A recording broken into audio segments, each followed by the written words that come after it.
This is Jeffe Kennedy, also writing as Jennifer K. Lambert, author of epic fantasy romance. I'm here with my first cup of coffee.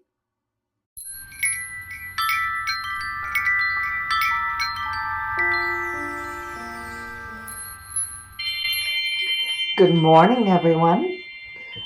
Today is Tuesday, September 30th, 2025, last day of September. How is that even a thing? I don't know. Tomorrow is October. I mean, that's how it works, right? Hope you all had a wonderful weekend. I got a lot done. I didn't play as much as I should have. Today I get to go spend some time with friends, and I'm very excited about that, so that'll be great.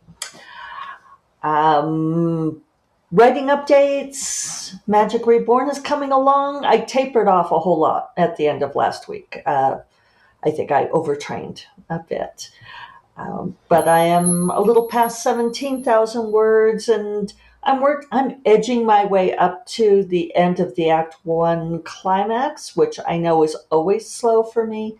Act 1 being the first 25% of the book, and the point at which all the stakes are set. So I'm thinking more than I would like to. For me, the key to fast drafting is to not think. Don't think, meat.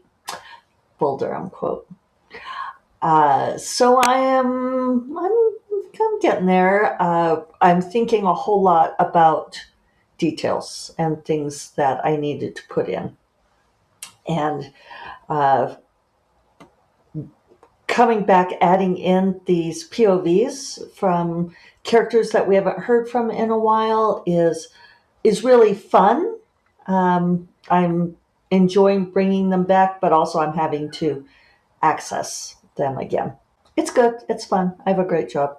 I don't know. I tell you all these like little prosaic details of my life, which people may or may not care about. But I mean, it's like a shift for us because we walk the dog in the morning, and sometimes David goes with me if he can. Some days he's not able to walk so well because of the Parkinson's.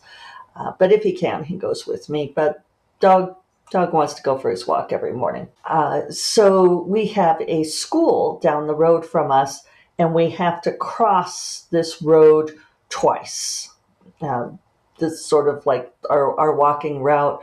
We've considered changing it up. I used to do it slightly differently, but pretty much no matter how you slice it, you end up having to cross this road twice. At one point, there's a crosswalk, which like almost nobody stops for. And then the other point is there's no crosswalk. And this is a very rural neighborhood, so it's not a big deal except for this like half an hour window when everybody is like the teachers are going to work and people are dropping the kids off and then coming back from dropping the kids off. And also it's a bedroom community, so then there are people who are going out towards town. So I finally looked up, these many years later, I was like, what time do classes start anyway? Because if we get the timing wrong, it can just be a real bear to try to cross that road. In the last year or so, people have started stopping for this crosswalk more, which is nice, except that not everybody stops. So one of my pet peeves in life, and I actually don't like pet peeves. I don't think that you should keep peeves as pets. You should let them go. But don't feed them. Don't feed the black dog. Don't feed the gray peeve. As an aside, I saw that Sydney put together a reel of it. I forget I have to look up what she called it. So she called it Jeffe Mentality, which I think is funny right there. But she did a clip of me saying various funny things. And it was interesting to see them all together like that. I don't think of myself as a funny person, but this reel was funny. I mean, I laughed at myself. Anyway, I feel like it's dangerous. It's more important than a peeve. Maybe it's a black peeve. Is when somebody stops and waves you across the road and like it's especially bad if there's not a crosswalk and they wave you across, but maybe there's 2 lanes and someone's zooming up beside them and that person doesn't stop, or maybe the person coming the other direction doesn't stop. And so, I appreciate the courtesy and the niceness and all of that, but also sometimes it's just stinking dangerous.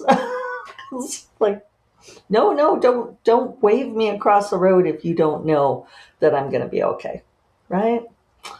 So anyway, I do appreciate that people are stopping for this crosswalk now, and it's starting to get to be like a gestalt thing where there's kind of a little bit of a bend and a hill, so people come around it way too fast. They also speed. And so they're coming up way too fast, and they're not expecting to stop for this crosswalk. This is all a very complicated situation, people. Anyway, I finally looked up when do classes start, and it's like the high schoolers start at 7:50 and the middle schoolers start at 8. They're all in, maybe it's like grade school and middle school, something like that. One's at 7:50, one's at 8. You have to go to town to go to high school. So I figured out, okay, because I knew that we had to leave on dog walk, which takes like half an hour, by like 7:15, so as not to get really caught in this traffic and be unable to cross that street for a long time. So with winter is coming, it's dark, right, in the morning. So we have to wait a little bit later. We can't go in the summertime. It's easy because we can leave at like 6:30, piece of cake. Nobody's out. Weekends are great. Snow traffic. But it occurred to me, because I am apparently a rocket scientist, I was like, aha, what if we wait until after 8 o'clock? So now we have changed our routine and we will go at 8 o'clock. So I'm recording podcast before dog walk. I'm sure this is fascinating, but that way the sun's up, and which means it's a little warmer. So when it starts to get really cold, that'll make things marginally more comfortable. But it's interesting because it enables me to shift more of my work things into the morning and as you know, I keep charts on everything. I track all of my metrics, and the earlier I start my first hour of writing, the more productive I am. And I have thought before that ideally I should get up and just write. And I know that some people do that. There's, I don't remember who, I almost hate to give credit for these things because I think people give them cute names and then they do their coachy stuff on it. And it's nothing new. It's just that they were the one to give it the cute name and put together a snazzy website and charge money. But morning words. Somebody started calling it morning words. Maybe 50 people started calling it morning words. But I know many people who have gotten themselves out of writing slumps by doing that, which is you wake up and before you do anything else, you write. And I think there's a lot to that, actually. It works well for me to write earlier. I end up sliding other things into my early mornings. Things like contact lenses and toothbrushing. I always want to ask people how literal they are. It's like before you do anything else, do you like roll over in bed and pick up your notebook or your laptop and immediately start writing? Maybe that's one way to do it. For me, I wake up and I check my phone, which I probably shouldn't do, but I like to see if anybody has messaged me during the night. And then I do the Wordle,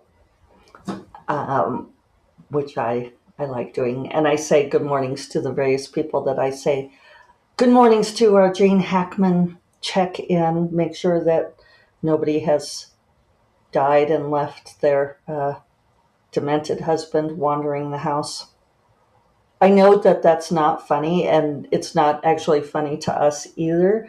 But I do have several friends that after the Gene Hackman, Betsy Arakawa tragedy, we check in daily because that was one of our questions is like, how did none of her friends know that she was that sick and that she died? So, the realities of our lives, those of us who don't leave our houses very often, we do this. Having fabulous Sydney, who fully embraced, I noticed, the title of Sydney the Tyrant, uh, do the put this together and do the social media and stuff has been great because that I can just record this and have done and get right to writing. So I could maybe write, if I'm awake early enough, I could do an hour writing before the podcast. I don't know. We'll see. We'll see. Moving dog walk to 8 o'clock is like this revelation. And I guess my point, I actually do have one, is that there are always ways for us to change up our schedules to make our lives smoother, um, less friction, frictionless. We, would love to get to the point where things are frictionless for us. And, we get wedded to routines, but only because they become habits, right? You can make new habits, and sometimes choosing a habit that is going to be better for you in many ways is, I mean, it can change everything. It has these ripple effects, right? Uh, a story I have told before and I think about often is I was having an argument online, as one does, in a chat room, and people were talking about not sleeping well, right? And we were talking about these sort of general rules for sleeping better, and one of them is to um, get rid of screen time, like an hour before bed, is a very simple one and surprisingly hard for people to do. And I had said, no screen before bed will help you, you know, simmer down, help you, your brain quiet. I like to, I think that the Kindle, the ink one, whatever it's called, Paperwhite, the Paperwhite with the ink, uh, that's nice because you can put it on dark mode. It's not that blue screen thing or blue light or whatever the hell it is. So I read on paper or I read on Kindle before bed. But anyway, a couple of people were telling me, and these were the people who had complained the most bitterly about not being able to sleep well, uh, that they couldn't possibly not do this. One person like had some company where he had like people all around the world, and he would actually like sleep in his gaming chair and wake up throughout the night to answer questions from people. And I was like, that's an insanely bad sleep hygiene, insanely bad. He's like, well, I don't have a choice. I have to do it this way. And it's like, do you though? Do you have to? And another gal who had been complaining very bitterly and is a very entrenched personality in many, many ways, which, these things go together, right? But she said, well, that she couldn't do that because she had to record her steps for the day. That she had to, like when she got into bed, then I don't know, like eke out that last step of getting into bed. And then she had to record it on her laptop. And I'm like, write it on a piece of paper. And she's like, well, that won't work because, and it's like, well, no, we do things because that's how we choose to do them. And so all of this is useful for people who are trying to build better writing habits because that writing habit, what you're doing in order to write, needs to be the most important habit. And all the other things are built around that. And there are certain things that are unavoidable, right? Like, waking up in the morning, maybe the first thing you do is hit the restroom, right? Because, hey, human bodies and all of that sort of thing. We have to do these things to tend the mortal coil, as it were. But other things can be moved around, right? A dog can be trained to wait till 8 o'clock. He might not be happy. but he can be trained. Uh, we have ways that we are enslaved to other people's schedules. What time does the school start? What time are you expected to be at your day job? Like maybe it's a shop and you have to open it because your customers expect you to be there. And so there are certain things that are less movable than others, although you can negotiate things. When I had my day job, one thing I negotiated for was to work 4 10-hour days. And so I would work like 7 to 6 with an hour lunch break and have Fridays off to write. And then you have to do it. You have to make sure you actually write on those Fridays and not say take a lot of naps, which I may have done also. It kind of comes around to this whole thing of people saying, well, I don't have time to write. And the thing is you're never going to have time to write. You're never going to find time just lying around. The big exception to this was lockdown during the pandemic. A lot of people started writing because they actually did have time lying around on the ground. Otherwise, we don't. You have to make the time. Have to make the time to write. And one way to do that is to look at which things are fungible, which things can be swapped out, can be moved around, can be rescheduled. Do you have to do this thing at this time of day? And yes, sure, there are some things that, like you have kids, you have a time that you have to get your kids to school. And it's like, but what about the time before that? What about the time after that? If you look at those things that cannot be moved, cannot be negotiated, then look at what you can do around that. These things that you thought maybe were entrenched, maybe they're not. Maybe they're only that way because you have this idea that you have to be available all night long. This, sort of telling yourself that you're indispensable, right? It's like, well, if they couldn't ask you a question at 2 a.m, when would they ask it? Or who would they ask it of, right? I had science fiction fantasy book group last night. It was a small group, which was too bad. Where were you, Dina? I notice a lot of people don't come when we read sequels, which is understandable. Although I think it was last month we had read a sequel and I'd read book 1, but not book 2, and this was book 3. And I started reading book 3 and then I bounced. But I came to the discussion anyway, and it was interesting because I did get to talk about why I bounced, and I got to hear the rest of the discussion. So I think even if you don't read the book, Dina, that you should come to the discussion anyway. But in this case, we read Parable of the Talents by Octavia Butler, and I mentioned this, I think, in the last podcast. But she is such a good writer, and I'm trying to, when I read someone who is such an amazing writer, like this story is dark. It's not fun. And one of the first things that Jim Sorensen, who leads the group, does, says, he'll ask, like, who read it? How did we read it, on audio or traditional style? And he'll ask who liked it, who finished it, who liked it. And it was funny because we all responded with this sort of, and he said within a certain measure of liking, right? Because none of us, we all read it, we all finished it, we were all incredibly compelled by it. Liking is not the word because it's a painful story.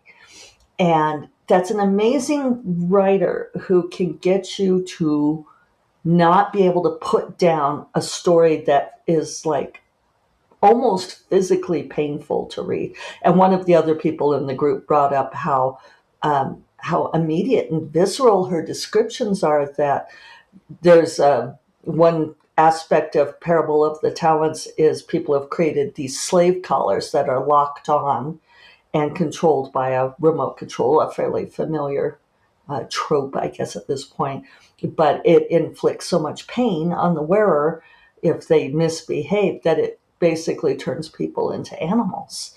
And Octavia Butler, for very understandable reasons, is very interested in the idea as a creator of slavery. And, she wrote Kindred, where a modern Black woman ends up in the body of a Black slave a couple centuries before. I haven't read it, and I want to. So exploring the idea of what turns people into slaves, what destroys their humanity. And one of the people in the group brought up the idea of like that you could feel it like when they first put the collar on the protagonist and how horrible it is.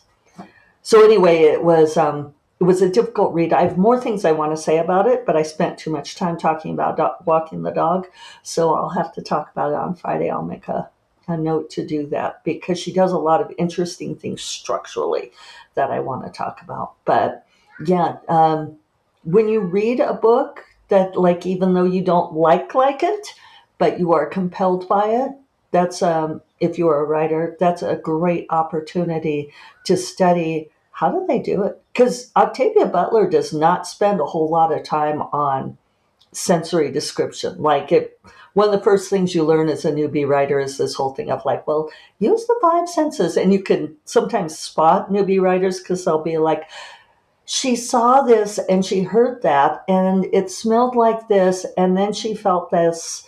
And it's sort of like going through and they'll do that like over and over again. And it's like well-intentioned, great idea, good way to get at things. Now let's walk it back. Looking at how Octavia Butler describes things that make you feel as if you are suffering it too. I don't know. I can't tell you. I don't know how she does it, but she does. All right. On that note, I'm going to try to get my own less brilliant words to work this morning. I hope you all have a fantastic week. I hope that you find a way to shift something around just to make, we won't go for frictionless, but maybe a tad more friction-free in your life. You all take care. Bye-bye.